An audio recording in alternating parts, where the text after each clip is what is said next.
2013 2.0 automatic Dodge Dart. I'm gonna do a video for just this point and step-by-step voiceover how to remove the transmission. Of course, first you want to do is get the car up off the ground. I did this last weekend, and I'm just going to do a walkthrough of what to do step by step. First thing you want to do is remove the battery in the battery tray. Obviously your positive, negative.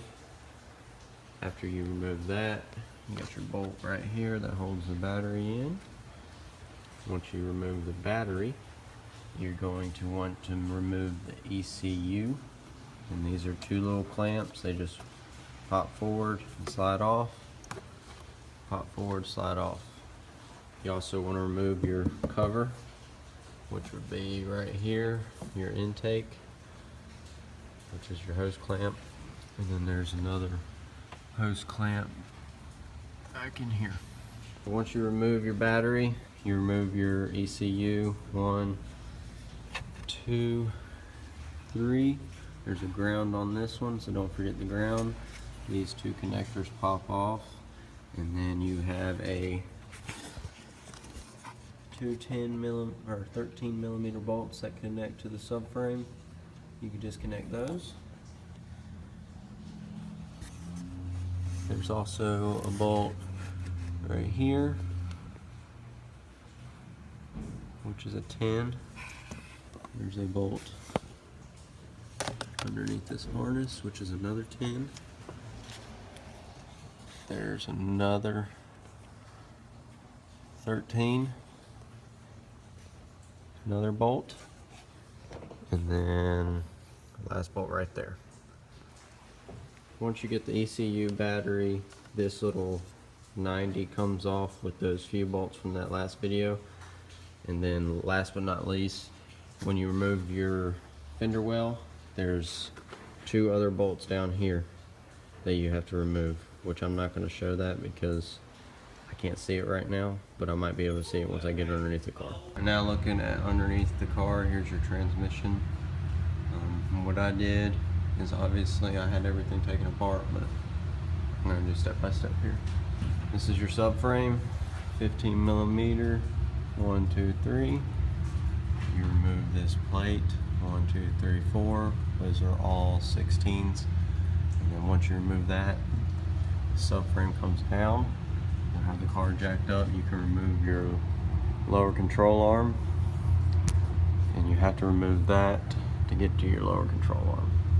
Once you get the plate off and the subframe out, there's a long bolt right here that is 18. And there's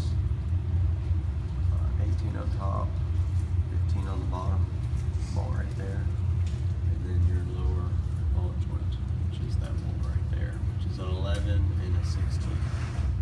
And then your lower control arm will come back. Same thing for the other side. 3 15 millimeters, 4 16 millimeters. Bolt right there, which is the 15 at the bottom, 18 up top. And then your 18 long bolt, and then your lower ball joint, which is again 11 and 16. Your next step will be, after you get both lower control arms out, the hub will stay free, and you remove the big nut on the axle on both sides. It was pretty torqued down, so you got to get those off. But once you get those off, with the lower control arm moved, the whole hub will move out, and you can pull the axle out of the spindle on that side, and then on this side.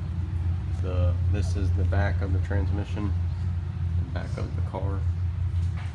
Here's your lower control arm. There's one axle. There's your other axle. This is the shorter one because the transmission's on this side. The right side is really long. Goes in right there. Once you have this and the two up top, and obviously the bolt that connects to the hub, and pulled out. You can pull this long right side axle out. Same thing on this side, but you don't have the other ones. This one has a little lock ring, so it's kind of difficult to pry the axle out, but they give you a hole right here to wedge. I wedged a pry bar in between the axle and then the casing for the transmission, so you can wedge it and pull that axle out also. Once you have both axles out, you are good to go to your next step, is what I did. I pulled the catalytic converter out. There's a bolt right here that connects to the bell housing of the motor. Oh, that's hot. And then, still gotta get a nut on this one. But two nuts right here. And then your other two nuts. Once you get these two nuts and then that clamp and the two that go to the manifold, you can pull that out. Then you have your plate to see your flywheel or your torque converter. Flywheel torque converter. It's just a 10 millimeter, and then once you get that plate out, you can see your flywheel, and it has 6 points on it, 6 bolts. Your plate for your torque converter and flywheel bolts. So it's a 10 millimeter right here. You pull that out, you get the exhaust out of the way so you can get a wrench in there. There's 6 nuts that connect to the torque converter and flywheel. What you'll want to do is rotate the motor, which flipping around. You put a big wrench on that little guy, your pulley, and you rotate the motor. When you rotate the motor, you'll have 2 bolts. Undo them, rotate the motor, then you have 2 more bolts, rotate the motor, and then 2 more bolts. So there's 6 total on the torque converter and flywheel. Step through, you got your catalytic converter, or not, yeah, your catalytic converter out, both axles, your bolts for your torque converter and flywheel. Next step, you will want to balance your motor. Mine was pretty close to the ground, so I just put a bunch of blocks of wood underneath it, because once you take the bolts out of the transmission to the bell housing, only thing holding it up then is your 2 motor mounts, and 2 of the 3 motor mounts. There's one right here, and then I'll show the other one up top. 2 of them are on the transmission itself. So once you get there, so next step would be your starter. Your starter is right there. You just remove that bolt, and then there's one on top. You don't have to take them all the way out because your transmission is connected to those bolts. So as long as you loosen them all the way out, you can take them out. You don't actually have to remove your starter. So take those 2 bolts out. So once you remove those 2 bolts, you have 1, 2, 3,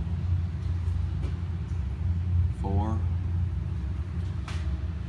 5, 6, 7 right there. Obviously this is going to be kind of difficult to show people with the battery in the way, but this is on top of your transmission.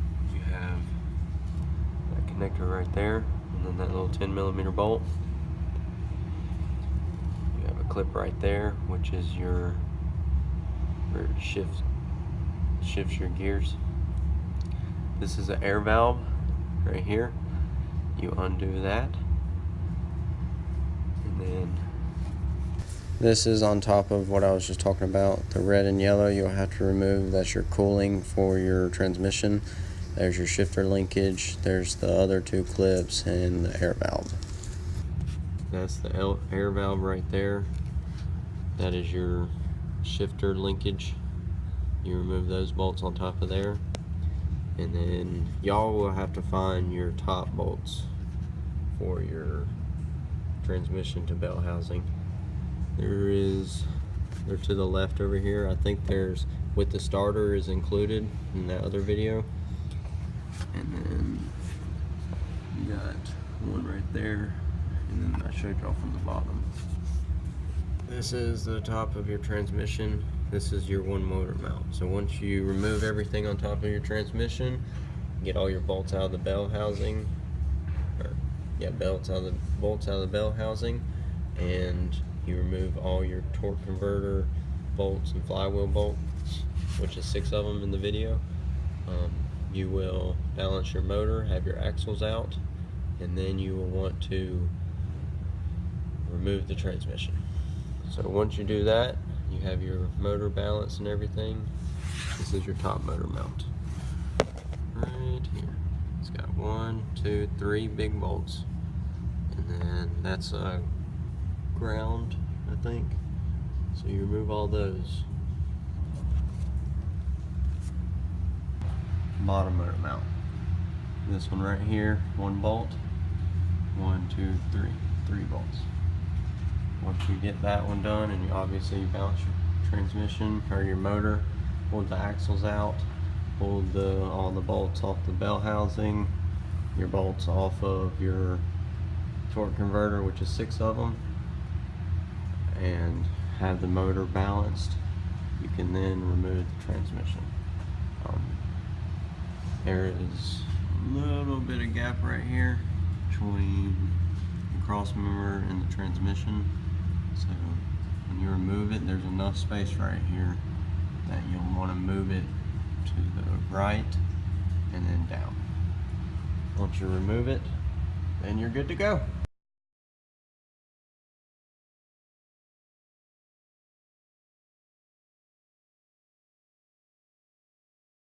So once you have the old transmission out and your transmission in, you do all those steps, vice versa, just backwards.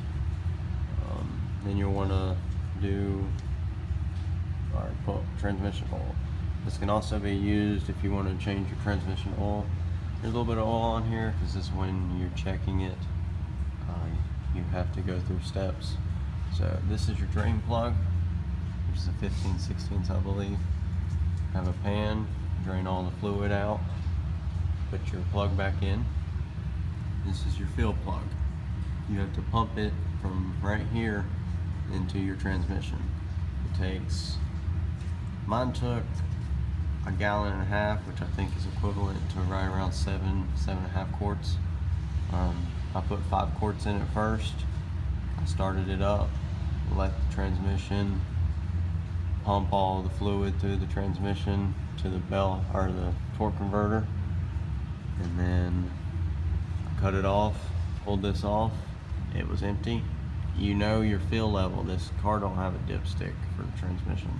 Your feel level is when it pumps it through there, you check it, and if it comes out, then it's full. But if you pull this plug and nothing comes out, then you need to add more.